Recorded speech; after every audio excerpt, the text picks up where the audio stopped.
Hi everyone, it's David Somerville here, and I am back for another prehistoric Stone Age stream. And today, I just want to do a quick video taking you through the first published public official Planegea adventure in the Lair of the Night Thing. This is available now from Atlas Games. I'll have a link in the description below.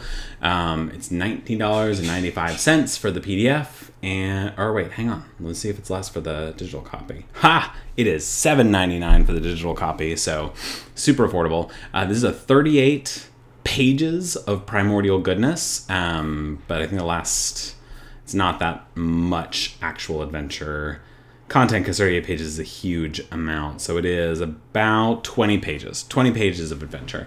It is an adventure for 4 to 6 players from 1st to 3rd level. So it's a great intro to the world of Planegea.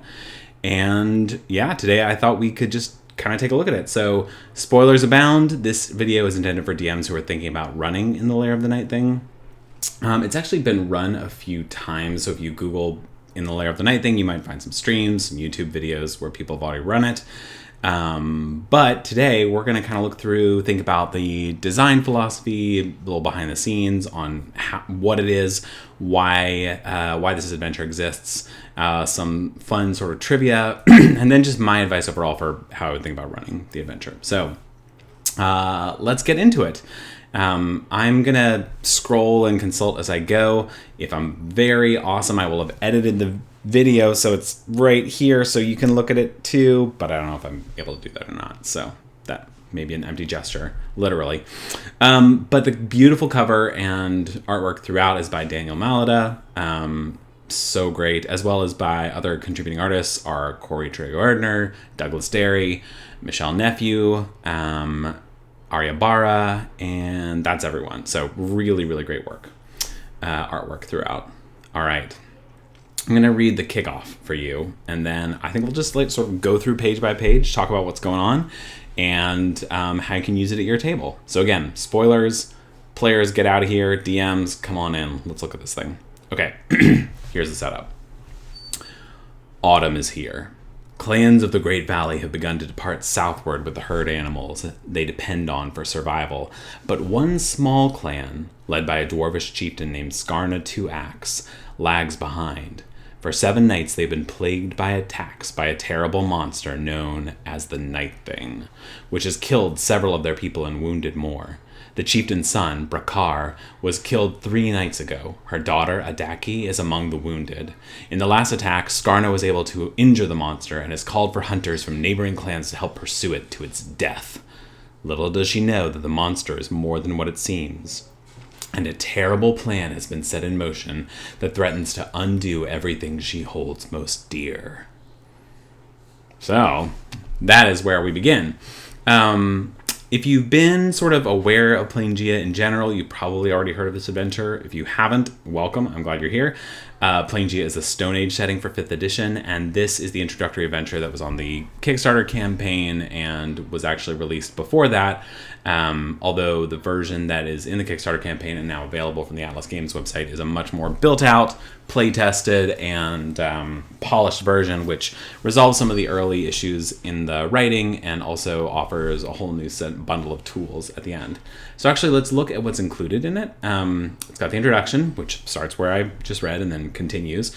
It introduces sort of what's going on, the NPCs, some hooks to get you in.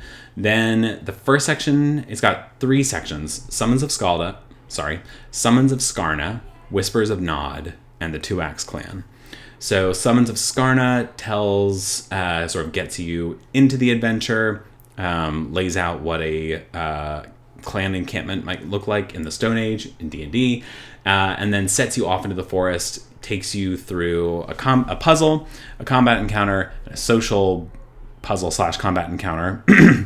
And then the second section is inside of this little dungeon that we built, concluding with potentially a chase scene or a sort of moving battle, and a final sort of reversal confrontation. It's a lot of fun. And then the last section is the Two Axe Clan, which is all new from the for the version that went live on the Kickstarter, which has in depth a bunch of info about the Two Axe Clan, which was this very wonderful suggestion of Justin Alexander at Atlas Games, and really acts as sort of a great template for a starting clan, something you can use in your games. So as I describe this adventure, even if the adventure itself might not sound like something you would want to run as written, which is completely fine, the clan, I mean, I think it's definitely worth $8 just for the clan, all of the detail on like how clan operates, how to set that up, how to think about it. Goes more in depth than you need to at your table, and really gives you a great jumping off point for thinking about primordial adventures. So what's going on in this adventure? So again, spoilers. What's happening here is that there's this clan, and Chieftain has a son and a daughter, and the daughter, whose name is Adaki, is jealous because her brother is going to be the one who takes over the clan, and that jealousy is under control. It's sort of quiet, it's in the background, until one day she gets approached by dread elves, by these sort of elves who desire, their agenda is to spread terror throughout the world, and they start whispering in her ear and corrupting her mind and telling her all the reasons why what's happening to her isn't fair and isn't right and she should be in charge, and over a period of time convince her that what she needs to do is get rid of her mother and brother so that she can rule the clan. This is all going on very secretly, very in the background. There's some little hints, but you're really not supposed to know, or the characters really aren't supposed to know this. This is sort of a big twist at the end. And so what the characters are and so she and the elves and the local hag team up to create this enchantment that turns her at night into the Night Thing, which is this horrible frog, T-Rex, caterpillar, crab monster that attacks the Two Axe Clan, kills her brother, and injures her mother? Doesn't injure her mother, but is coming for her mother. So she kills her brother and is coming for her mother. Her mother has no idea that it's her, is in a period of mourning, wants to go after this thing and kill it because it killed her son, but she can't because tradition dictates that she not go on a hunt for 3 days after the death of her son. So her son was just killed the night before by her daughter, but she doesn't know it. And then but Skarna has been tough to kill. She has proven time and time again, when the Night Thing is attacked, that she is able to sort of fight it off. And so Adaki and the Dread Elves have hatched this new plan, which is that the Night Thing is going to, on its last attack, it injured Adaki. What happened is there was this Dread Elf who cast a spell to look like her, to imitate her, and then the Night Thing pretended to attack her. She pretended to be injured and made the illusion look like she was injured. And so now that Dread Elf is in camp, and the plan is when the Night Thing attacks next, that Dread Elf will get in there and stab Skarna in the back while the Night Thing is attacking. And then the curse will be completed. Adaki will no longer transform into the Night Thing. Her brother and mother will be dead. She will take over the clan, and then she will owe the Dread Elves a favor and sort of work with them to create mayhem in the time to come. So if the characters don't intervene, that is what happens. The Night Thing attacks. The Dread Elf, who is posing as Adaki, sneaks out, stabs Skarna. Adaki takes over the clan, and the Dread Elf's influence expands, and they spread terror. But Skarna sent word for heroes, and you all showed up. Your team did. Your party. There's a little bit more of that in here. A little bit of sort of various information.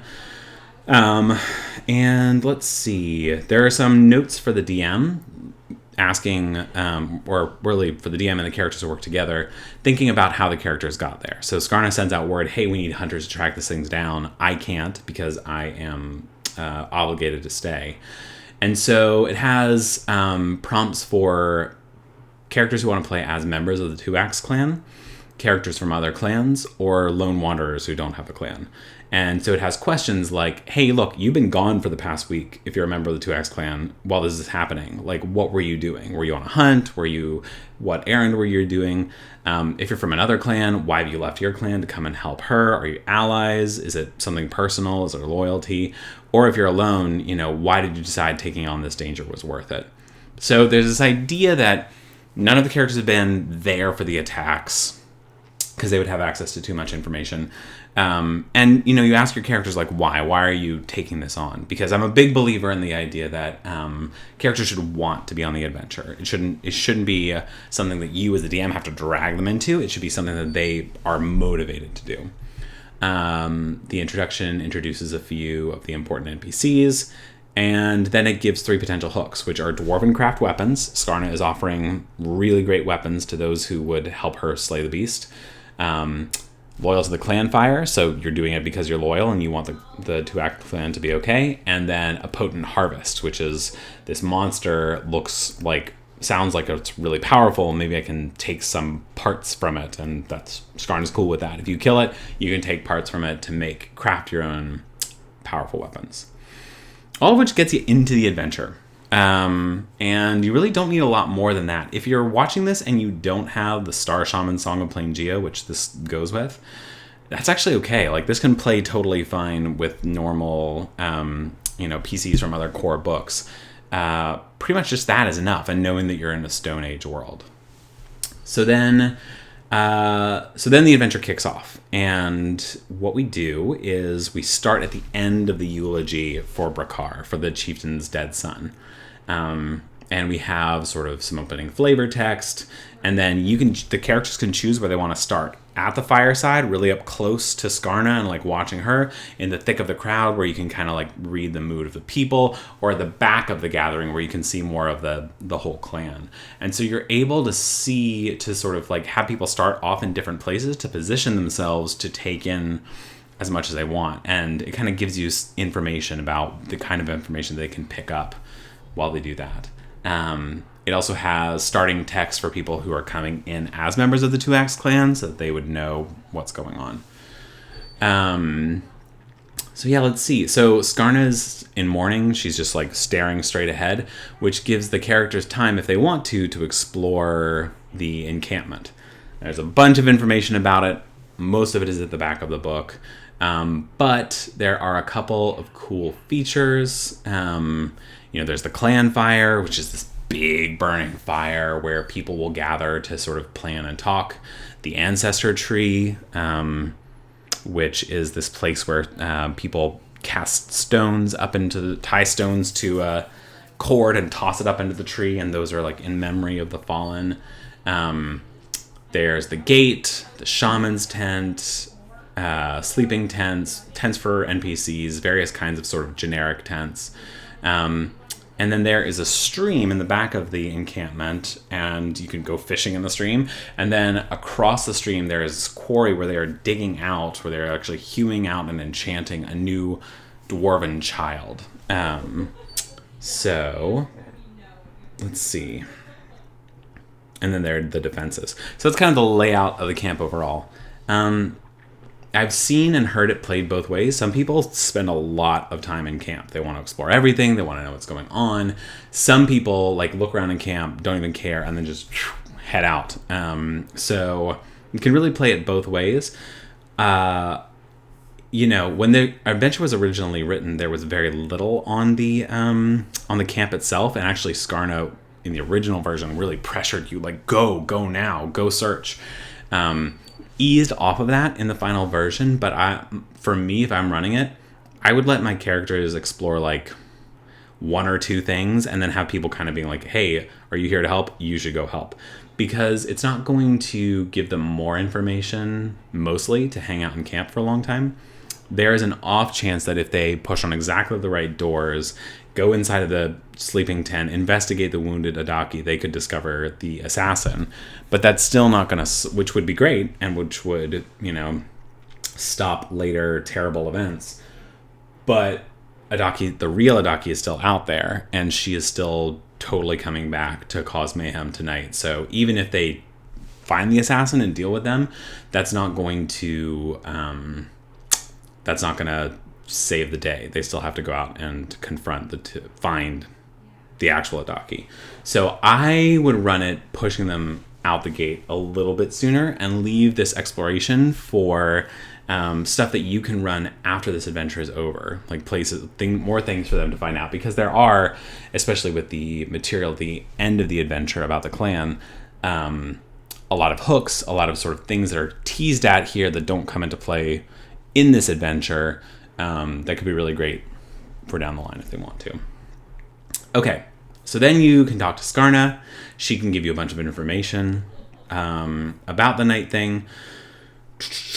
It has RP notes for her, and then you set out. And an important thing about setting out is that there is sort of this trail of black blood that the night thing is easy to follow, because it'll let this like tarry, sticky, really stinky blood that attracts insects, and that becomes important later. And then also I think, yeah, this is optional but recommended. You can send along a hunter from the clan, and you can be anyone of number, but the big one that it recommends is Vom Rootspear, who is a dwarf, who is courageous. He's young. He's sort of an up-and-comer in the clan. You'll find out more about him again in the sort of appendix, but he's there as a tag-along if you want him. One, to help the party because it's perhaps their first adventure in Planegea. He can sort of act as the DM voice, like explaining what's going on. And two, the characters are going to get into some really dangerous situations, and depending on your DM style, Vom can be a great sign that it is time to run, because they're going to confront something really terrifying in a little bit. And if I know players, they're going to want to stick around, and a really good way of showing players it's time to bug out is having a really capable character who dies very quickly. That is a good sign that it's time to go. So Vom might be cannon fodder, depending on how you play it. Okay, so then they head out into the wilderness. They're going along this forest path, and then they come to their first sort of encounter, if they haven't done a lot in the encampment yet, which is the cliff and tree. This is basically, there's this cliff that's kind of slick with yellow fallen leaves. There's this tree that is leaned, my angles are off here. There you go. Cliff, tree leaning against it like that. It's been knocked over. And the tree has the blood of the night thing going up it. So it's pretty clear that the night thing either pushed over this tree or it was already pushed over, and then the night thing crawled up it. There are a couple of things going on here, though. The cliff is slippery, and the tree is rotten. And so players can choose whether they want to sort of climb up the cliff, climb up the tree. If they climb up the tree, they got to choose whether they can want to climb carefully or quickly. The tree is going to break if they put a certain amount of weight on it. All they have to do, though, is get one character at the top. And after the tree breaks, it reveals that there was a part of the cliff that it was sheltering from all of the water and slippery leaves. So after the tree breaks, it's easier to get up the cliff. So why does this exist? Like, what is this? Because when I first wrote this and people saw it, they're like, I don't understand. And I wrote it badly when it started. It had way too much in it. Way too much. It was like way too many mechanics for the tree. And even now, there might be kind of a lot. The goal, though, here was to create a natural puzzle. Like, that is what this is intended to be. It's intended to be a puzzle encounter. Or like, the kind of thing that you would find in a dungeon, but it's just a tree leaning against a cliff. So it's sort of the design principle here is that you can think of wilderness travel the way that you think of dungeon building, and you can create puzzles in the wilderness using natural materials. No wizard had to set them up. It's just nature can be complicated, and so situations like this, especially at low level, can be really great ways to engage your players, have them problem solve, and I've seen a lot of like hijinks happen around places like this. So like I said, there's a number of mechanics written here. They're all there to be used, but at the end of the day, if your players engage with the puzzle and have fun trying to figure out how to get up the tree, and especially if the tree is like creaking and groaning under them and they're freaking out because they think they're going to fall, then all good. You're doing great. And once any character gets to the top, it's easy enough to lower a rope. At the top of the tree, of the cliff, they're going to find their first combat encounter, which is the Swarming Pool. This is a big pool of the Night Thing's blood where it stopped and rested for a while, and it has attracted bugs and sturges. So they are going to be attacked by a swarm of insects and 2 sturges. I love sturges. They are one of my favorite early level monsters. They're just so unpleasant, and there's no complication. You just got to kill them. But they have like interesting mechanics. So they attack right away. A couple of notes here. 1, they're at the edge of a cliff, so they can't go very far. 2, the blood sickens you if you get too close to it, so there's like a field effect there. And 3, if they have played with fire at all around the blood, they will know, or not know, that the blood is flammable. And that what they probably don't know is that a pool of blood that large is actually explosive. So if you cast fire onto the pool of blood, it will burst as if cast fireball. Is this an instant TPK? Maybe. There's a couple of things that sort of help it not be that way. 1, if it's an accidental fireball and all of the characters look like they're going to die, you have my permission as the author to have it just sort of blow them all backwards and deal damage. 2, they can make intelligence throws to realize that this is really dangerous. And 3, they might need it because as they're fighting the sturges, they can hear gradually growing closer and closer, something large moving through the jungle nearby, which turns out to be a Tyrannosaurus Rex. At the end of 3 rounds of combat, a fully grown T-Rex bursts through the forest, which they should have noticed before because it talks about like bellowing and crashing and getting louder and approaching. But if they're not done the combat in 3 rounds, a Tyrannosaurus bursts out. And there's a couple of things. One, remember, they're at the edge of the cliff and they have the explosive blood. So there are 2 different ways to deal with the Tyrannosaurus, which are just combat. You can sort of like goad it, trick it, use checks to get the T-Rex to run off the cliff, or you can use illusion, make it look like you're going over there. I have seen this T-Rex run off the cliff and either die or be able to come back up.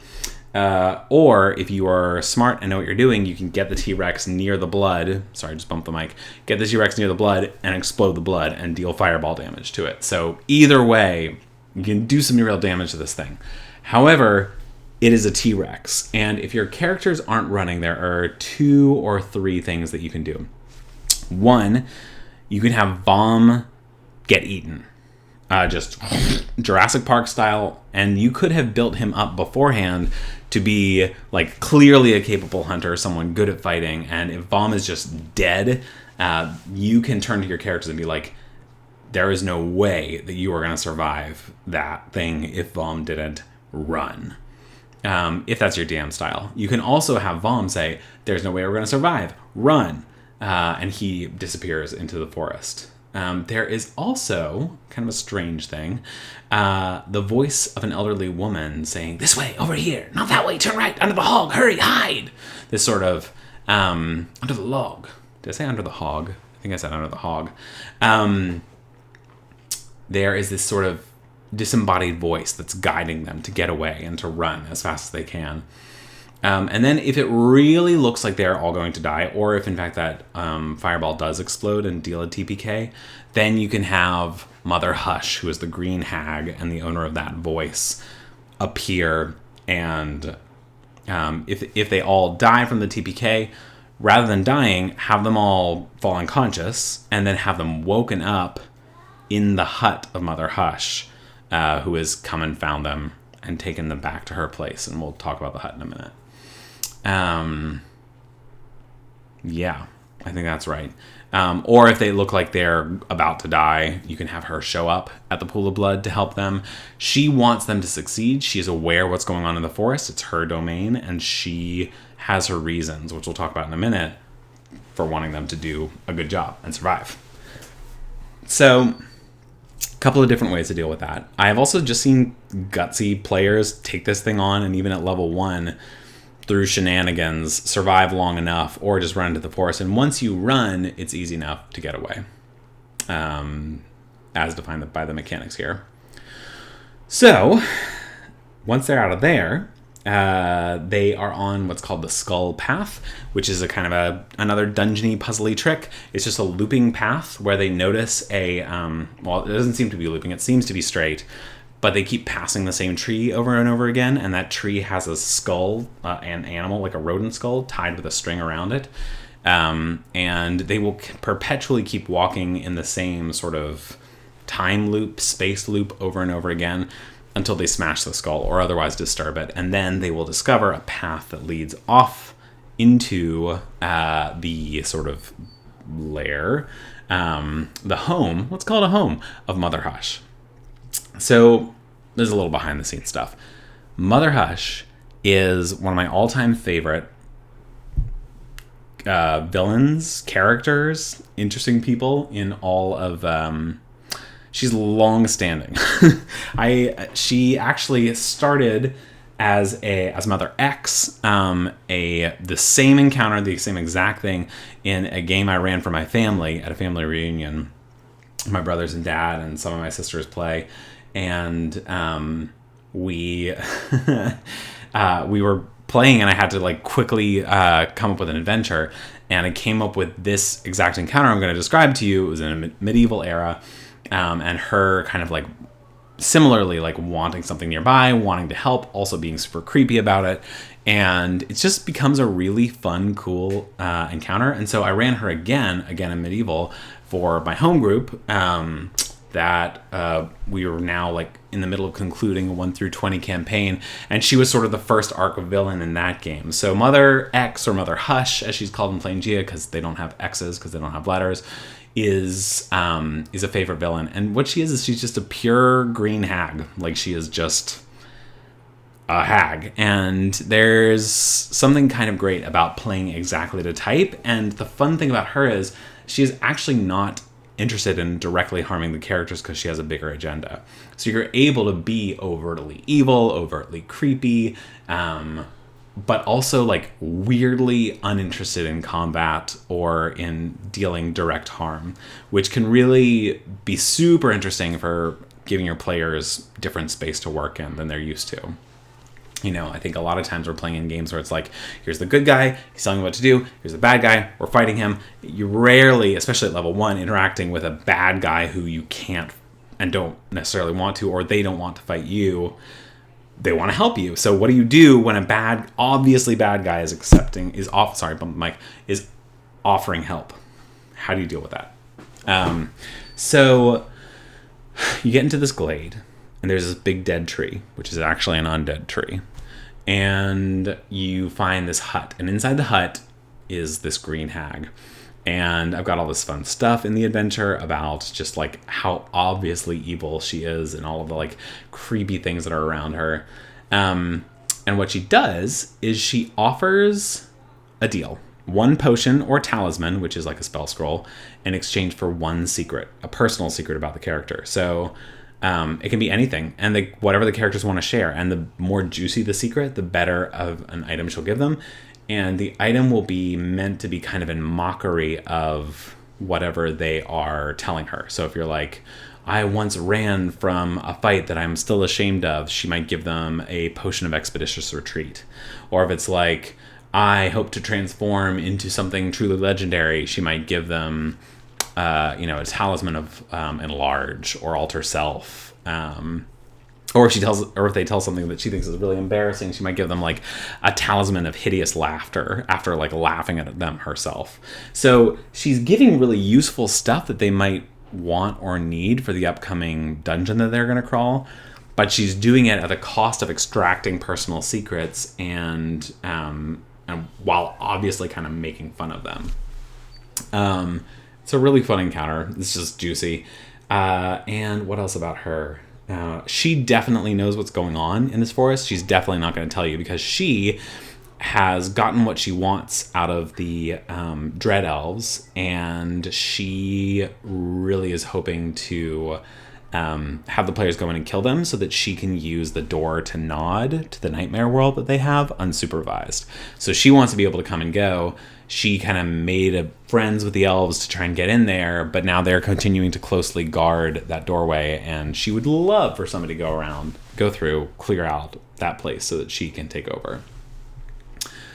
So that is her. Oh, and she is clearly working for someone who is not the Dread Elves. And this is a kind of a cool thing about this adventure, and I maybe should have mentioned this earlier, but it doesn't come up until now. The adventure, and especially in the Dread Elf Lair, gives all of these hints at the threats in Planegea. There are all of these big threats. There are dragons, aberrations, giants, oozes, everything. And you can... I just lost my train of thought. Oh, so what you can do is you can kind of play it as written and just have any of those things kind of dropping their signs in. Or if you already know what you want your longer campaign to be, if you're running one, or sort of have an idea about who might be behind some of this stuff, then you can tune up that threat, that sort of danger, and leave signs of it. So it says here, it has a table of like, here are all of the bad guys in the book, and here are the different sort of signs, hints, and clues that she might be working with them. So for Duru, the tree titan, she's got humanoid figures made of twisted vines and thorns and twigs that are lying in a corner. So she's got like these plant people over there. Or for the giant empire, she might have a giant's obsidian knife in a place of honor on the wall. So sort of all of these different, there's a bunch more. A wooden stake and a jar of blessed water arranged next to the bed. There's a bunch of stuff that is designed to signal who she could be working with for a longer campaign. So then, after you are done doing business with her, if you do it, she invites you to leave, and she takes you to the Black Willow, which is the Dread Elf Lair, which is the dungeon in the second part of this adventure. All right, that gets us through part one. And you can take a long rest whenever your characters are a short rest, whenever they are able to or want to during all that. She can also heal them. But the idea is that Adaki is coming, the night thing is coming again tonight, so you don't really want to sleep for all night, because if you do, bad stuff might happen. Okay. Let's see. So then, after that, they get to the dungeon. I'm not going to go through all of this in detail because, frankly, it's meant to run pretty much like a really small sort of puzzle box dungeon. I'll mention a few things, though. One is that in the Lair of the Night thing, we list the adversaries up front. It's got Adaki, they're Drow tribal warriors and Drow leaders. And one adjustment I would consider making, even to what's written here, is that if you run it exactly as written, you sort of like battle in one room, alerts elves in the next room. And I think if you do that, what can happen is as soon as one thing happens, all of the Dread Elves rush out, mass attack the players, and it's a really big, tough fight. That can be really fun. And then if you do that up front, then you clear out the dungeon, and then it's just puzzle solving time. And in some ways that can be nice, because then you've got the T-Rex confrontation, the Dread Elf confrontation, and then the Night Thing confrontation, sort of as like nicely spaced combat encounters. If, however, you think you or your players would enjoy smaller fights more, one thing you can do is have there sort of be a muffling effect in the Dread Elf Lair, which is sort of very thematic, so noise doesn't really travel very easily from room to room, and there has to have a really big noise to alert people in the next room. So just consider if you make tuning that muffling effect to make it so, like, add +5 to the DC to alert, or sort of, how do I say this? Make it 5 more difficult for the elves to hear trouble in the next room, or 10 if you want to have those smaller, more intimate, like we're fighting only these 4 warriors combat, and go room to room instead of everything all at once in the central chamber. It's worth noting that the lair is explicitly designed to evoke horror. So you want to make sure that you're thinking about your group. Are they into that? Do they like that? If they if they, use safety tools like the X card or Mike Shea's Let's Pause for a Minute, or just knowing your players really well to sort of know what they can handle, what they can't, read the room, and if they're not enjoying it, you can always scale back. But the idea is that when you enter, there's 2 ways to get in to the Lair. It's this giant black willow. You can go in through sort of the front door, which is unguarded because the elves don't think anyone's coming and aren't worried about you guys. Or you can climb up and go down through the top. Problem is the top has pterodactyls called tent wings that are nesting there, that are, the characters don't know this yet, but they are trained as mounts by the dread elves. So you have to pacify them if you want to go up, or else they'll attack you. Or you can go in the front door, which is the easier way. And when you get into the front chamber, there is a labyrinth, and all these weird crystal things that look like they should be torches, but they won't light or anything. They're just sort of these like torches standing on poles. This is very much meant to be sort of a Zelda dungeon mechanic where you see something, it's obviously significant, but you don't have the tool to make it do a thing yet. So that's going to be a sort of a prompt, like you haven't found all of the secrets yet as you go. So yeah, you enter through this chamber. It's got a labyrinth in it. And if you walk the labyrinth successfully, then you break an enchantment that if you do not walk it, you'll have hallucinations, terrifying hallucinations as you move from room to room. If you do walk the labyrinth, you do not have those hallucinations. So it's a way of getting rid of that effect. Something that I think could perhaps be a little stronger, again, self-critique, is that you can consider, I don't know that that's obvious enough yet, how those 2 things are connected or why someone would walk the labyrinth. But perhaps when a hallucination happens, you can have this feeling of like, you feel like you're in a maze, you feel like you're going in circles, and then you have this vision and sort of call people's minds back to the labyrinth.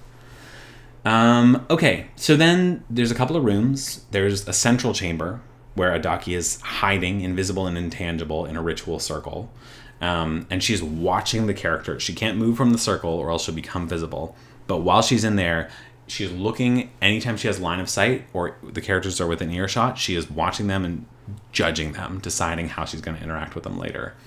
There's a chamber that has scratched figures that sort of says the Dread Elf agenda of causing terror, and also links with the puzzle in the final chamber and the hallucinations that they might have. There are a couple of combats, one with sort of rank and file Dread Elves and one with the Dread Elves leaders. And the Dread Elves leaders are in a chamber that has rocks on the floor that provide a map of the dungeon symbolically. And last, there is a hidden way into a chamber where they can solve a puzzle to open up the door to the Nightmare World. Opening up the door to the Nightmare World lights all the lamps, and those crystals that I was talking about, they all light up. And when they do, Adaki is revealed, and we sort of move into the third act. So this is a very open dungeon. They can sort of take it any way they want, and I'm not going to try and do a walkthrough per se here. But I think, when I'm running something, what I always want to know is what's essential. And for me, here's all that's essential. All that's essential is that they realize that there is a secret chamber and realize that there is a puzzle that has to be solved to light up the crystals. If that's all that's there, the rest of the dungeon should run itself. The combat can go however it goes, the hallucinations, all that stuff is meant to evoke a mood, but they should realize they haven't seen everything. And I'll talk about ways to, imply that. They should realize that there's a puzzle to be solved. And they should realize the crystals relate to all that. So make sure they know they haven't seen everything. You can have them, if they're not realizing that, make intelligence checks about the shape of the willow and kind of realize, we know that we haven't seen everything yet. You can have them knock on one of the walls next to the chambers that are hidden and hear hollowness. You can have elves, dread elves, as they fight them, sort of say things about they don't know, or stop them before they find it, or stuff like that. If the characters can understand Undercommon, you can also make sort of just lower the DCs to find this stuff. And you can keep calling attention back to the crystals and how you can't figure out their purpose. And then lastly, I would just say, like, if all else fails, them, if they're going to leave without solving it in either direction, you can have them notice where the branch goes that leads down into sort of that other side chamber that they have to climb up the center and over and down to get into. But once they find that chamber, there are sort of these bowls that have symbols that relate to the scratched wall and the hallucinations, and they can be put in the right order, and then it reveals this door to the nightmare world. A couple of things about this. One, the hallucinations, the scratch figures, and the symbols in the bowl are all telling the same story, which is, here's a little sampler of all the villains in Planegea. This is a big, just Las Vegas buffet of threats in the world. And what the goal of creating this is for DMs to be able to watch their players and see what they're really interested in. What connects to their backstory, what really freaks them out, what are they like fun, excited about. And the idea was sort of put these things in front of your players, see what they respond to, see what like piques their curiosity. And then if you haven't decided yet what your what your larger campaign villain is going to be, follow that. So it's a fun way of sort of being like, all of this stuff is out there, all of this stuff is menacing, all of this stuff is a threat. Yeah, so that is the principle there. There's a lot of sort of fun little detail stuff in here. One of the elves that they fight has the pendant that you need to open the door to the nightmare world. Oh, and I want to talk about the nightmare world. So they open this door to the nightmare world, and there is a terrifying description of a place that you absolutely should not want to go. Your strong instinct should be, we got to close this, we got to get out of here. If you have characters that want to go into the nightmare world, I cannot be held responsible for what happens to them. That is a whole different adventure that I did not write. And my strong recommendation is, if they cross that threshold, everything should push them back towards the door. They should instantly feel completely unsafe. It is not intended for them to go into.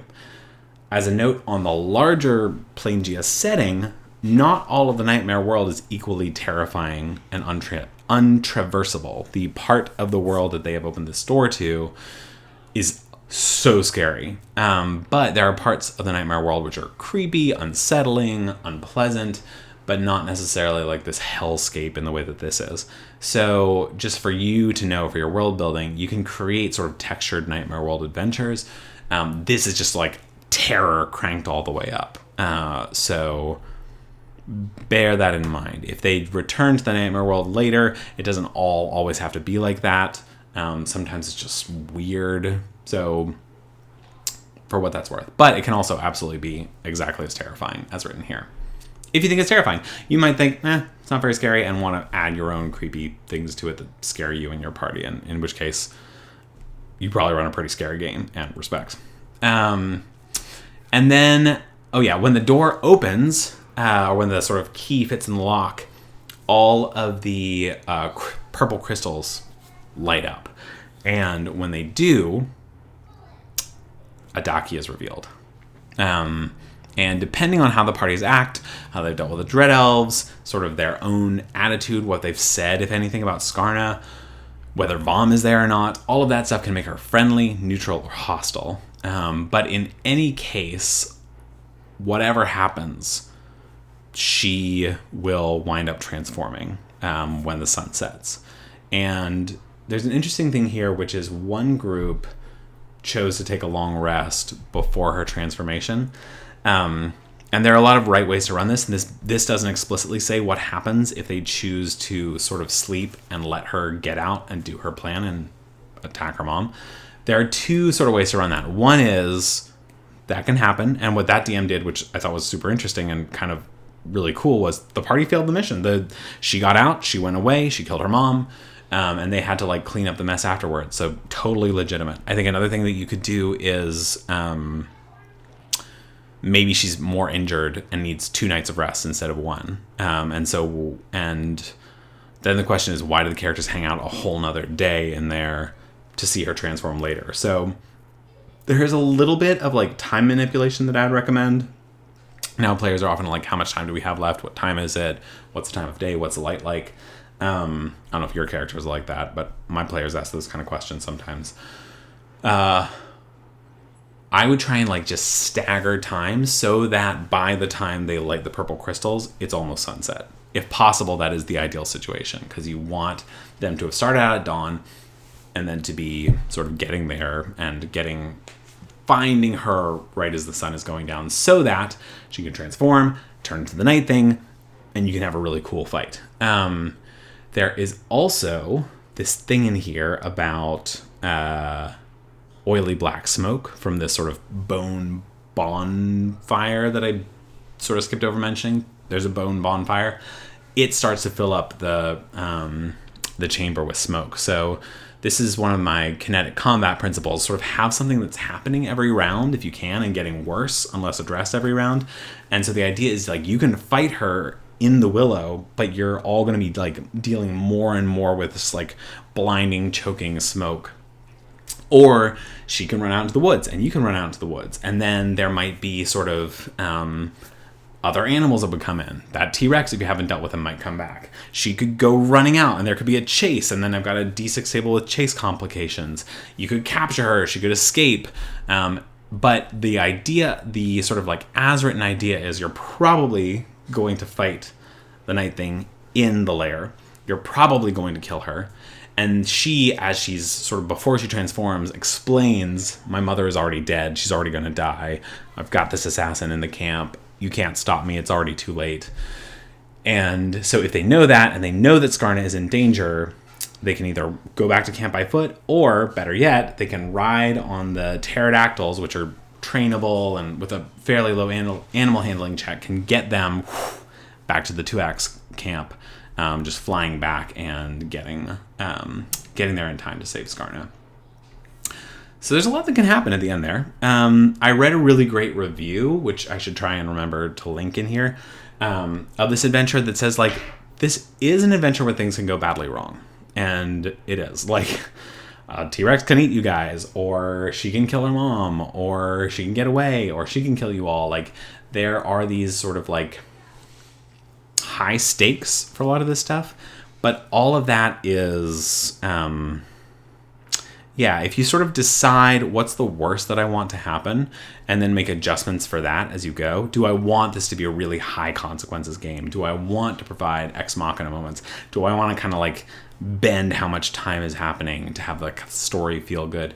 Depending on your style as a DM, you can either have it feel really high stakes, high consequence, or introduce ways like adjusting time, having Mother Hush show up, having Adaki more injured than, the adventure writes that she is.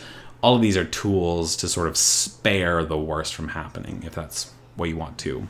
If that's the story that you want to tell. And that's the adventure. And then at the end, you get back, sort of like debrief with Skarna, assuming she's still alive. She gives you weapons. She's willing to take you to their god, who's very secretive, to get a blessing from him. And there's a bunch of questions afterwards, other places that the story could go.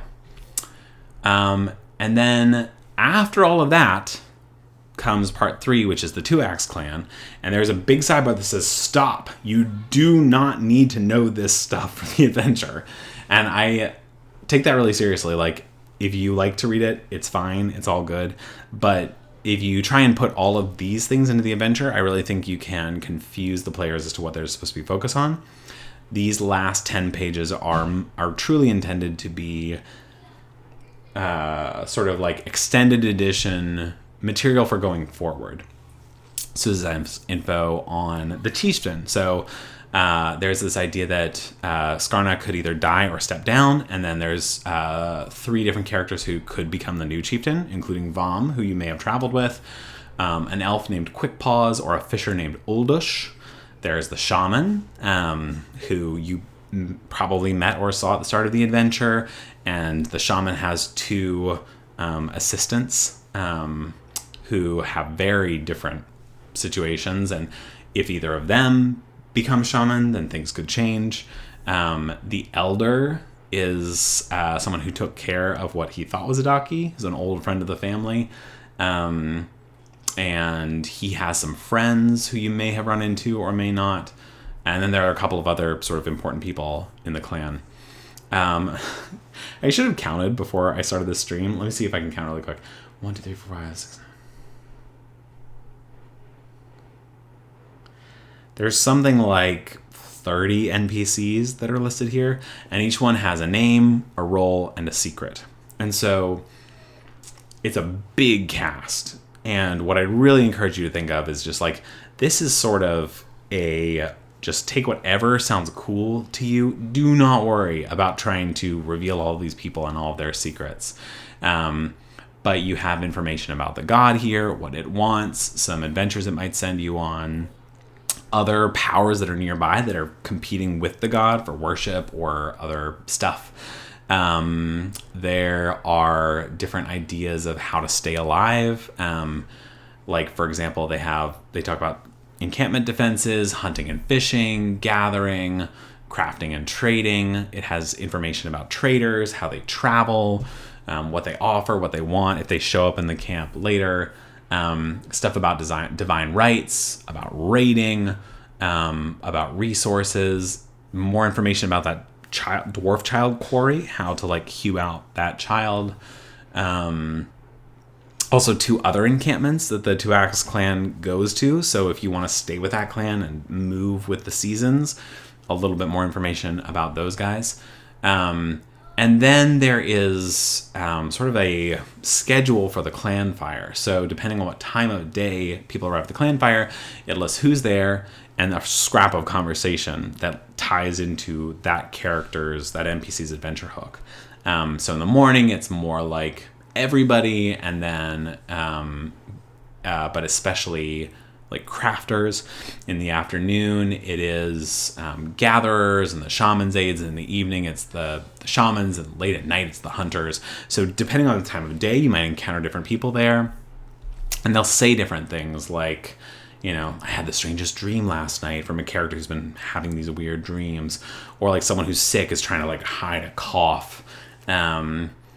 You could have, later in the day, someone's like, how much do you know about Nod?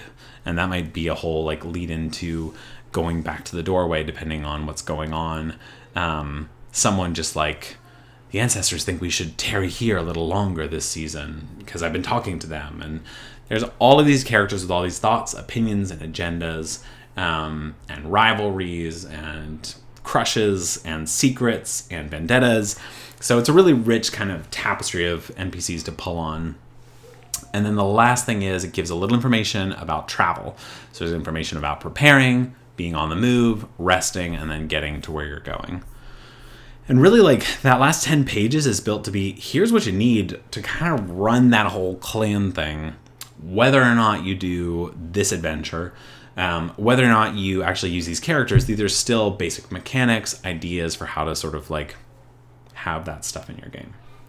And that gets us to page 38 and the end of this adventure. So that has been our quick overview of In the Lair of the Night thing. I hope you've really enjoyed this. I've definitely enjoyed it.